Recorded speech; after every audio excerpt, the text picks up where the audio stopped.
I've sat down and read the business book and thought about the principles of the business and what are important and written them down and had this very nice Google Doc with examples of these principles being followed and these principles not being followed. And I put that Google Doc into my nicely organized standard operating folder. And then that Google Doc has sat there for months or years without seeing the light of day.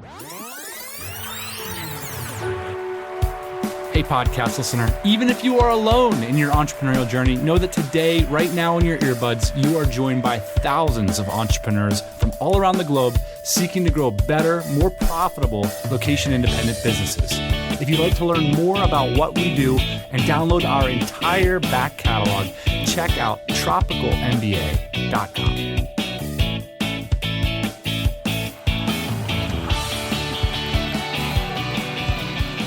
Happy Thursday morning, everybody. Welcome back to the Tropical MBA podcast. We are decidedly more tropical this week. I have just landed in the great city of Barcelona, Spain, or Barcelona, Catalonia, depending on how you look at it.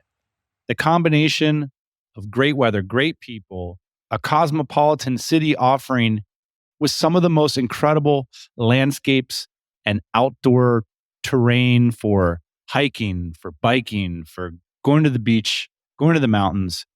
It's incredible to be back here. And I'm looking forward to a wonderful summer with a lot of cool stories of meeting listeners of the pod and ideas share with Ian that'll make it on the show. I actually just arrived from London, another great city, where I had the opportunity to hang out with 100 DC members at DCX London. I want to give a big shout out to the DCX London team for just being such incredible hosts. We had 4 days of meetups, masterminds, parties, like all different kinds of ways to interact with founders. And I have a notes app on my phone, but I'm still in this habit of just emailing myself when someone says something interesting or that I want to follow up on or that I want to create a podcast about. My inbox is just like a bunch of emails from myself. So I'm looking forward in the next few days here to processing them all and doing a full recap episode. I saw a lot of interesting patterns and ideas from high-level founders. So that'll be coming up here in the next few weeks. Let's jump into today's episode. Speaking of all-timers, one of my all-time favorite business thinkers was actually mentioned a few times on the podcast last week by Video Husky founder Justin Tan. And I thought it would be cool to invite him on the show this week to talk about what he's been up to and what he's learned since he's last been on the show. So today's guest, Taylor Pearson, needs no introduction, but I'll give him one anyway. We actually used to work together back in the day. He's currently holds the belt for most TMBA appearances. Absolutely love talking business with Taylor. And today he's going to come share with us some lessons that he's learned in just the past few years, running his newest business, which is a hedge fund called Mutify Fund. Hang around, I'm going to read a very exciting financial disclaimer.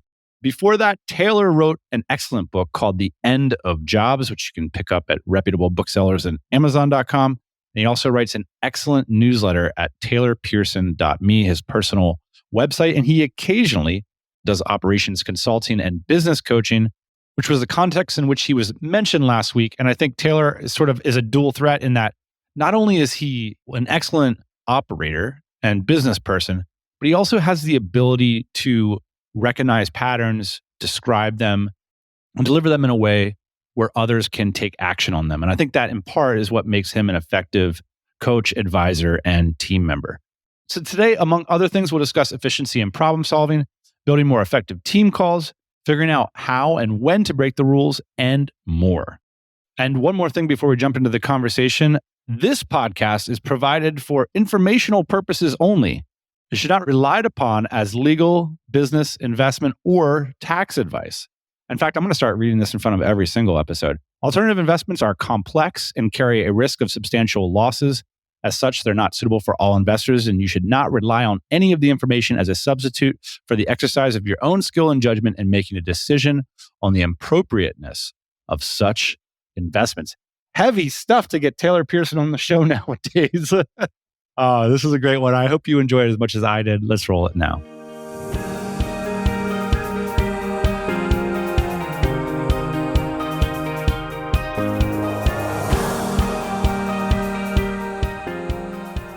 You might be the all-time most popular guest on the Tropical MBA podcast. We're going to have to make a ranking. I don't think it's be self-indulgent after 10 years to rank the guests. Anyway, you're back. We have challenged you to create a list of 5 frameworks, 5 exercises. You tell me what you're going to call these things.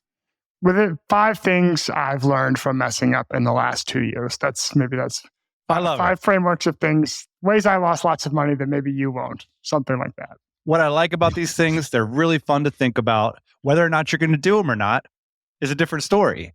They're fun to think about. They've got cool names. They've got cool concepts. There's lots of charts and graphs and stories of you losing money. And we can do them and make a bunch of money ourselves or not.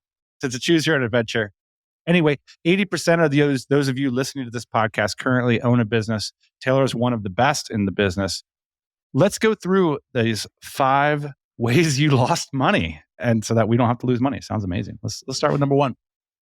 So one thing I guess lost a lot of money, time, is think about like different levels of a business. So I have this idea that there's sort of 4 levels of a business. There's sort of a cultural level. There's like an expertise level. There's like a standard operating procedures level, and there's like an automation or a machine level. And so any moderately sized business is going to have some component of all of these, right? You have your newsletter SOP, you have your automations and MailChimp and Zapier or whatever. You have your expertise, and problems will happen. The expertise would be like the writer, the person who's coming up with the lead of the narrative. You're an accountant, they have expertise as an accountant. Yeah, you have a newsletter writer that maybe the SOP has guidelines, right, of choose a catchy headline and here's 3 rules of thumb, right? But someone's got to come down and sit down. Okay, how do we take this month's news and put it in a catchy headline, right? That you need someone with actual expertise, not just following SOP. And then, there's a sort of cultural level. So the thing, I've been on both sides of this. I think one level is I'm super focused on all the details. I'm super focused on the automations and the SOPs, and you don't have enough expertise or you have the wrong expertise.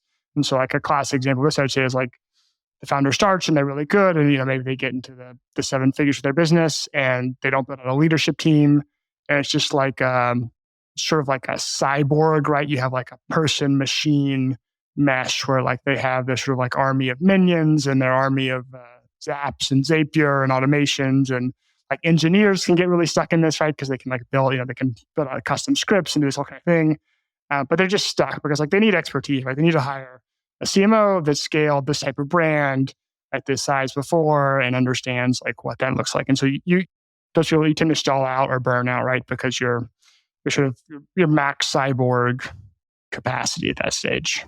Business as Iron Man suit. And so your injunction to us is to solve the problem at the level where it exists, no more, no less. What do you mean by that? So in that scenario, right, like that person needs to hire a leadership. They either need to decide they don't want to scale the business and they like the business like it is, and they want, because they enjoy doing whatever the work is, they want to be involved in the day-to-day. That's great. The business isn't going to grow.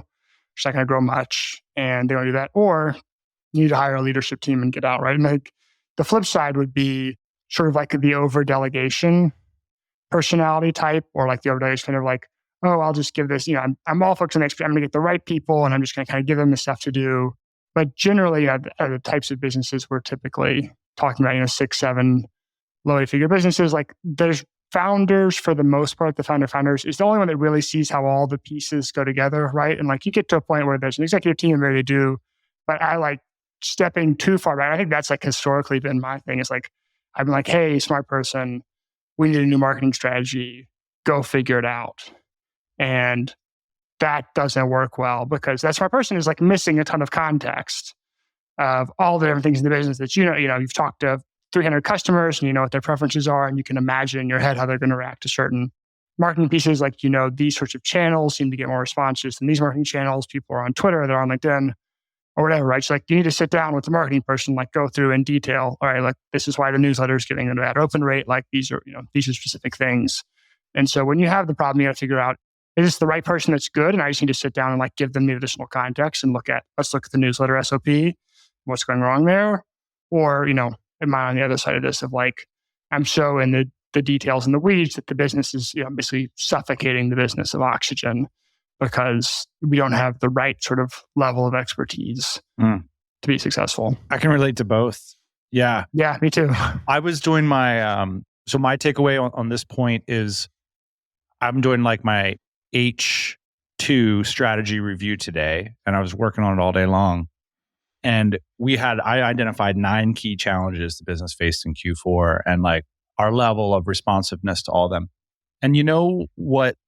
The ones we had more success with were the ones that we solved with who rather than what. And sometimes I think when we over delegate, we can get into what with the wrong who. And something like that. Right. Because you don't actually you can't evaluate them correctly because you're not in the details enough. There you go. Yeah. Or you don't know the answer to your problem yourself and you think that some exploratory set of tasks will bring about a solution. I feel like we've sort of wasted a lot of time in our careers with that particular one. Any final thoughts on this one? No, I think the other wrinkle is, sometimes things exist at multiple levels, right? Like, is the reason the newsletter bad because the person doing it's bad and the process is bad, or is this one of the others, right? So I think you kind of have to just get in there and it's a case by case. What's thing. An example of like solving the problem where it exists, no more, no less? It's like the newsletter person is bad and you keep trying to like fix the SOP and talk to them about why the process isn't going bad. And it's like, no, the problem is you need to fire this person because they're bad at their job. That case, you're fixing it the wrong level, right? You're trying to adjust like, is the SOP right? Or maybe it's our automation structure. It's like, no, it's like the wrong person is doing it. Got you. Number 2, way Taylor has lost money. This one really jumped out to me. Build your principles into your weekly calls. So like many people, I've sat down and read the business book and thought about the principles of the business and what are important and written them down and had this very nice Google Doc with examples of these principles being followed and these principles not being followed. And I put that Google Doc into my nicely organized standard operating folder. And then that Google Doc has sat there for months or years without seeing the light of day. So one thing I started doing is we have one of our sort of like the key principles we're working on is this idea of Kaizen, which is from Toyota, which is it's like continuous improvement. It's basically the idea, right? That every time you see a little inefficiency, can we update the SOP? Is there a way, maybe the automations are set up correctly? Maybe I'm not communicating with the person in the department next to me, but trying to find little ways to get 1% better. And so the way we start all our weekly calls is it's called the 1% better section or 1% better, right? So like the first 5 minutes of the call, and there's a little form you can fill out before the call. You can call yourself out or anyone else out for something that they did 1% better, right? This month, the accounting got finalized 2 days earlier because we figured out how this thing works in QuickBooks. Not a huge win. It's not transformative to the business. But I think it started to send this really clear message that like, that's like rewarded here, right? Like I think you think about like what is culture and like it's this, what is rewarded, what is commented on. And like figuring that thing out that saves 30 minutes, a month for the next 3 years or whatever, like that's a win, right? Like that's a big successful thing. So that's something we started to build in. And I just noticed people talk about it more, and if you look at like reading the Amazon shareholder letters is a really interesting example, right? There's certain phrases that Bezos uses over. It's always day one. There's these certain concepts that just sort of repeating over and over and over. And so I think a weekly call, like I think we have sort of a weekly scrum with the team call or like weekly department calls and having like, okay, what are sort of like the core abstract things that are important to us and how can we like actually put those on the agenda, right? Where every week we're talking about this for 10 minutes enough that, okay, we're keeping this top of mind and everyone knows, this is the thing that you're being sort of rewarded or judged by. I love this idea. Well, first off, me and you don't just know each other virtually. Recently went down to the Toyota plant down in San Antonio together on a business field trip. Oh yeah. We drove our Toyotas. And I was blown away. If you ever get a chance to go down to San Antonio and see the Toyota plant tour, the thing that really jumped out to me, besides like the autonomous vehicles and all the robots and the beautiful cars and stuff, is the reinforcement of the culture everywhere. Like the old school quotes on the wall and like you know what I mean? Like everything was reinforcing this idea that like we're Toyota, this is what this means. And you could feel the excellence in the room. And sometimes like, I don't know with founders, you might have run the story enough times in your head that you yourself get bored of it. And that's why I think these messages of being like chief repeating officer is really important for founders I was speaking with a founder earlier today who is a very good salesperson, who turns out that they weren't as successful of a salesperson as the person they trained because they were too bored to go through the process on the sales call. They were just kind of being charismatic salesperson. And then it was actually like sticking to the process. Like the founder internal narrative is so very different from a team member's internal narrative, who might say have a life outside of thinking about the tenets of your business on a day-to-day business. I'll tell you one way I've implemented this directly, Taylor, is for our weekly team call, I have a deck now, and this is a process I've been building out this year, that the first half of the deck is basically our 2023 strategy. And then every Friday, I have a system that I walk through. I'll bring up certain elements of our strategy and remind people, and then I'll add stuff every week. So I'm not like rehashing it, but every week, like, a half an hour before the call, I'm building a deck and going in there and repeating myself. Essentially, I'll remind them of what we talked about last week. I'll look for examples, then I'll reinforce key points, talk about some key tenets, and then that's how we sort of open the call. So I totally agree with you there.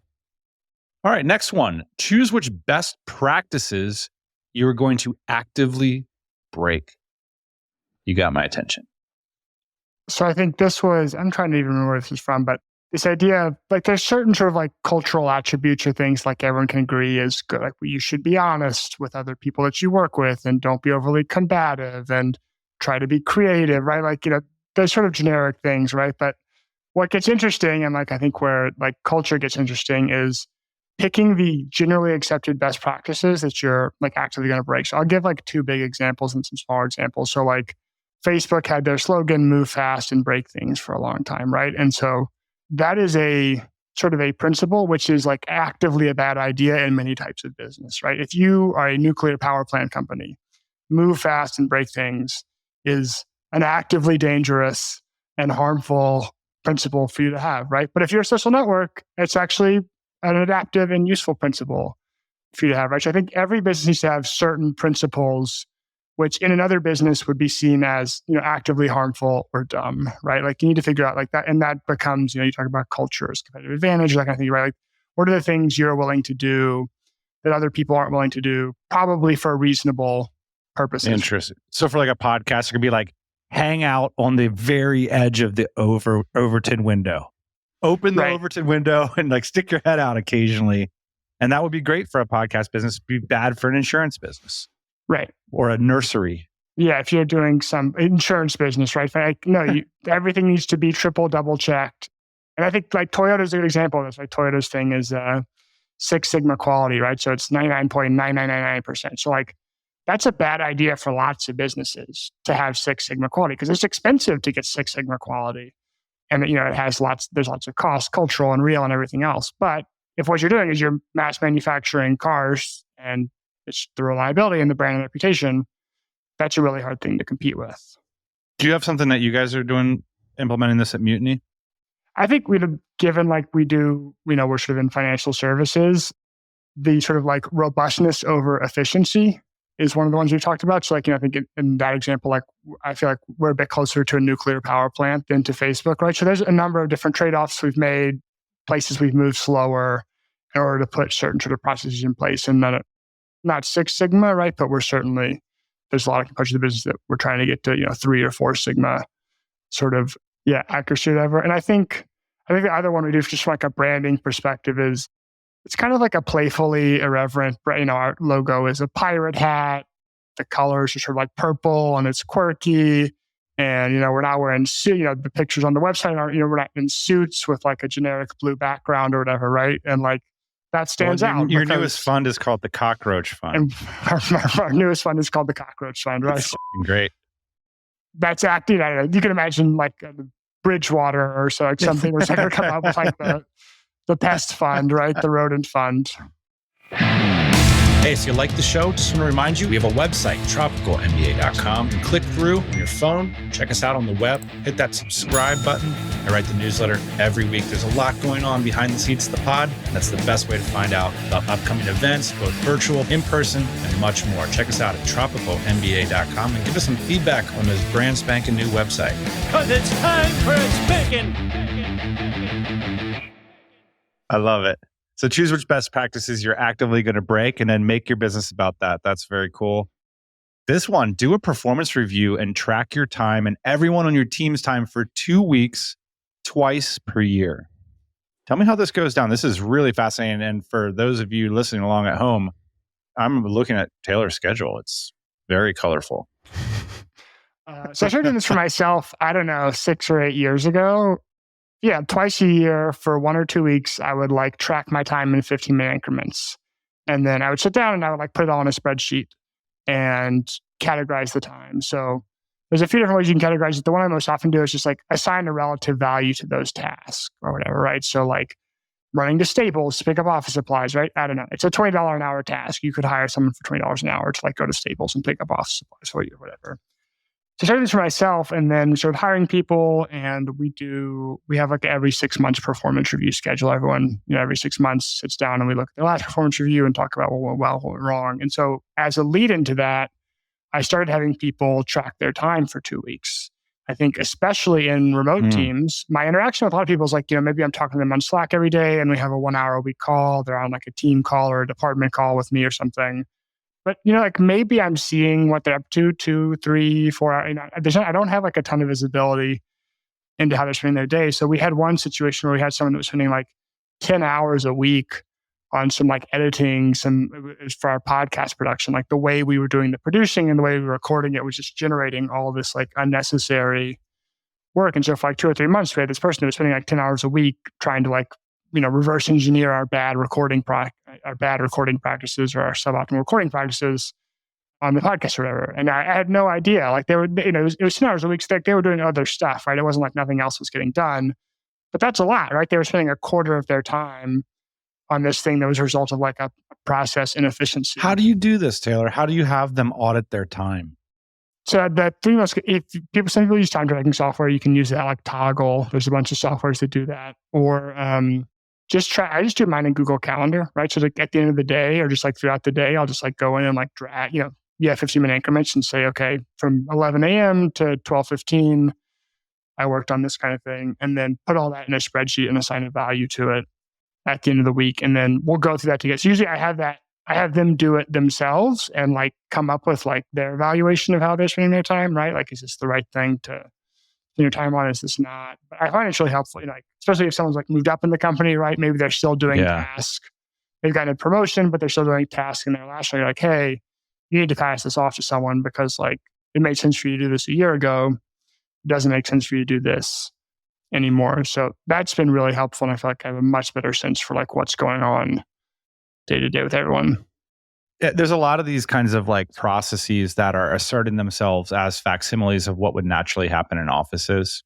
Right. Maybe these time audits would happen. And I don't know, we don't think to do them because it sounds weird or whatever. And it's like, no, it's not weird at all. I mean, I think this is the kind of thing that we love to dig in on. And I think, what I found with my team is people want to be efficient with their time. It's like cool. They care. Obviously, they're doing work. They want to know if it's the right work. So that's very cool.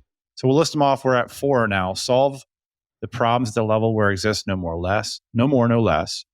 Build your principles into weekly calls. I love that one. Again, it's a simple one that I just started doing. Choose which best practices you are actively going to break. Do a performance review to track your time and everyone else's time on your team for 2 weeks, twice per year. We're actually doing performance reviews every quarter right now. And then finally, create a communication overview and working rules document. I forgot to have your copywriter rework this one. Create a communication overview. What are you talking about, man? I like the next line here. Take spatial context seriously. Now you got me in. Now I'm in. Spatial. Let's talk about spatial context. So one of the things I noticed is like as you start to work with more and more people, you have multiple projects going on. You have different people that are involved in various parts of different projects. And what we were having is, you'd have one project and you'd have some of the conversation about the project was in email. Some of it was in the project management system. Some of it was in Slack. Some of it was happening on phone calls. And so you kind of had this phenomenon like the business parable of like all the different people are feeling the parts of the elephant, right? And someone's touching the trunk of the elephant and they're like, it's a snake. And someone's touching the leg and they're like, it's a tree. And someone's touching the ear and they're like, it's a leaf. And like no one sort of has this overview because, the part they can feel and touch and see looks to them like a certain thing, but that's only sort of part of the broader elephant. So one of the things we really focus on is like this idea of spatial context, right? If we're talking about a particular task or particular project, we want the spatial context around that thing going on. So like if there's a long email thread with a bunch of context in it, don't like break that conversation out and now like have it in Slack somewhere else, right? Like it's in the email thread. Let's get in the email thread. So a lot of that for us is like we tried to move a lot of communication to like a project management system. We use ClickUp. I think they're kind of all the same. I don't have strong feelings, but right. But like you can go back and we can see, this 6-month project we've been working on. Here's a history of where all those things are. Centralizing meeting notes there, logs means we can see like this is our ClickUp list of the meeting notes. These are things we discuss on these days. Take it like, jot a couple notes in there before we check it off. So like we discussed this and this is kind of what we talked about. It's in this project and it's in one place. So I came up with a communication overview and working rules doc, which is the exciting headline. Basically, these are the types of communication we're having, and these are the spaces we're having them in, right? So our 5 are what I call like long form explanations. So that's like an H2 plan, a major project scope, something like that. So that's happening in Google Docs. And like what kind of communication happens in Slack, what happens in task management system, what happens on phone calls, and then sort of outside of that, where it is, and like trying to link up the spatial context across all those things, right? So every 6 months we go in and we make sure the folders in our Google Standard Operating folder and the channels in our Slack and the projects in our project management system all use the same nomenclature and taxonomy, right? So we're talking about, do we call it marketing and sales, or are that 2 separate things, right? Like where do those sort of things go with the idea that if you need to get up to speed on marketing, it should be relatively easy for you to see, okay, it's tracked across these 3 places. There's 3 projects we're working on. You can see the information around these 3 projects and those things and having some sort of like centralized version for this. And then also just clarifying where like getting things out of email and out of Slack as much as possible has like been a big priority, because I think like Slack is particularly context free, if you will, right? Like there's all this stuff going into a channel. And I think I feel like that happens a lot. It's like, oh, I remember someone said something about this in Slack a month ago and I can't, you know what I mean? And you're like trying to go back and find it. But like, I think even email is better than Slack for this. But like, I think as much as possible, like a project management system is nice because I can go back and I can see all the comments and all the closed tasks and everything going on. And everyone else can go back and see those too, right? It's not just in my email. It's not just in my thing. That's a publicly available thing. Like, you want to know what's going on with this project? No worries. You can go see it right here.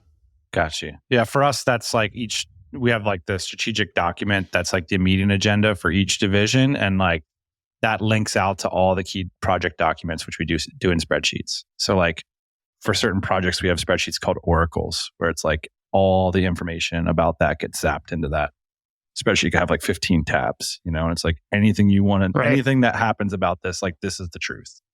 And then for me, the rule for Slack versus email, it's like if you expect someone to have read it, then it has to happen in email. So Slack is like completely temporal, or I don't know, like, does that make sense? Mm-hmm. Like that's like one of the rules. Yeah, I deliberately don't use the paid version of Slack because I want the messages to disappear.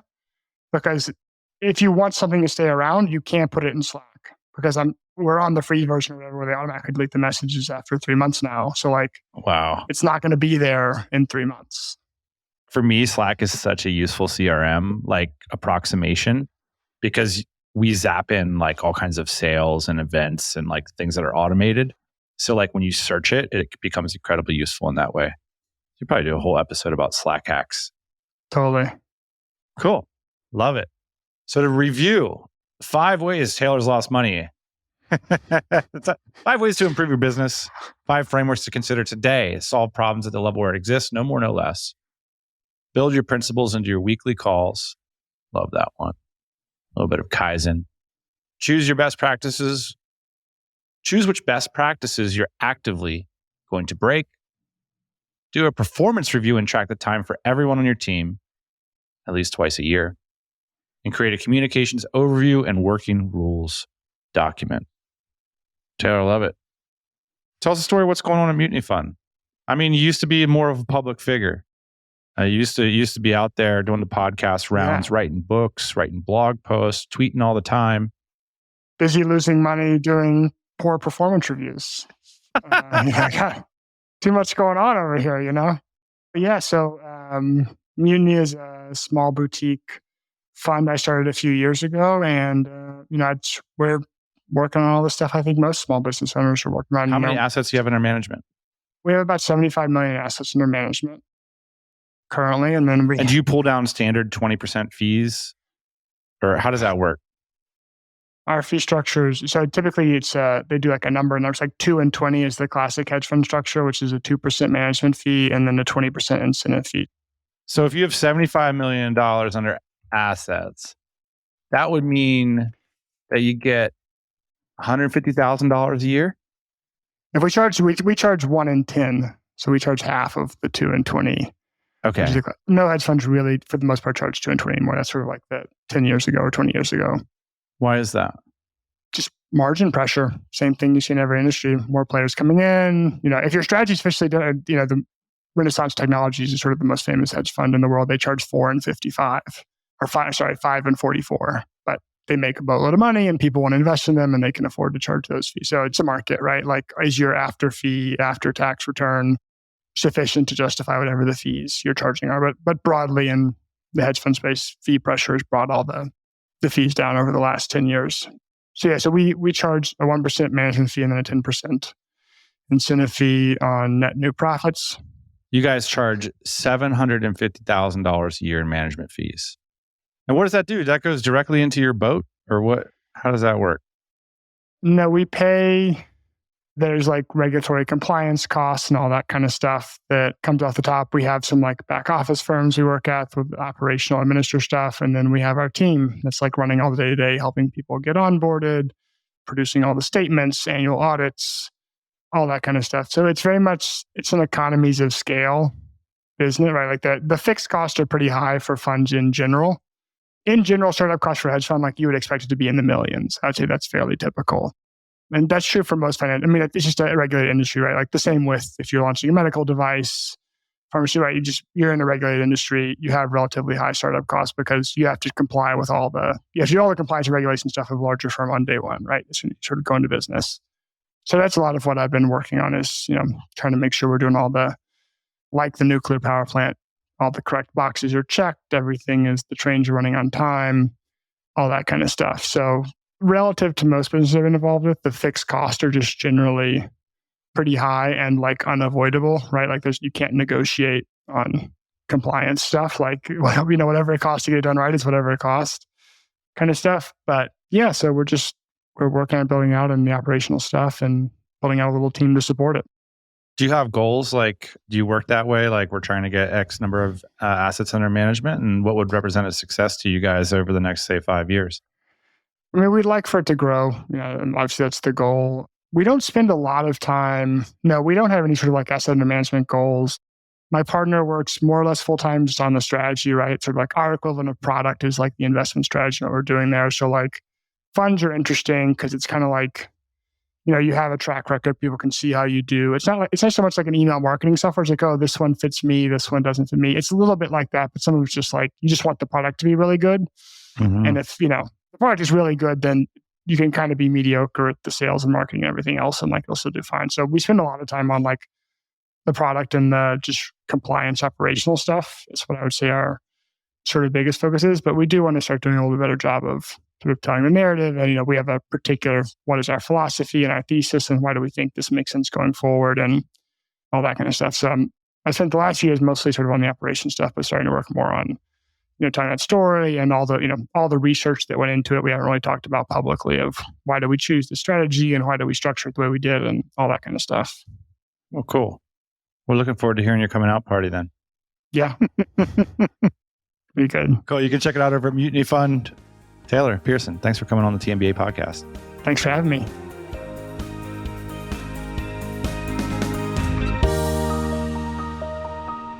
Big shout out to Taylor Pearson for dropping by the show. I hope you got a lot out of this one. It's time for me to unpack, read all those emails from myself to myself, and get working on next week's recap episode. That's it for this week. Thanks for listening. Hey, thanks for listening to the Tropical MBA podcast. You can go to tropicalmba.com, get access to hundreds of back episodes and all kinds of other goodies. Load up your iPod. That is the cheapest way to fly business class on your next international flight. We will see you next Thursday morning, 8 a.m. Eastern Standard Time.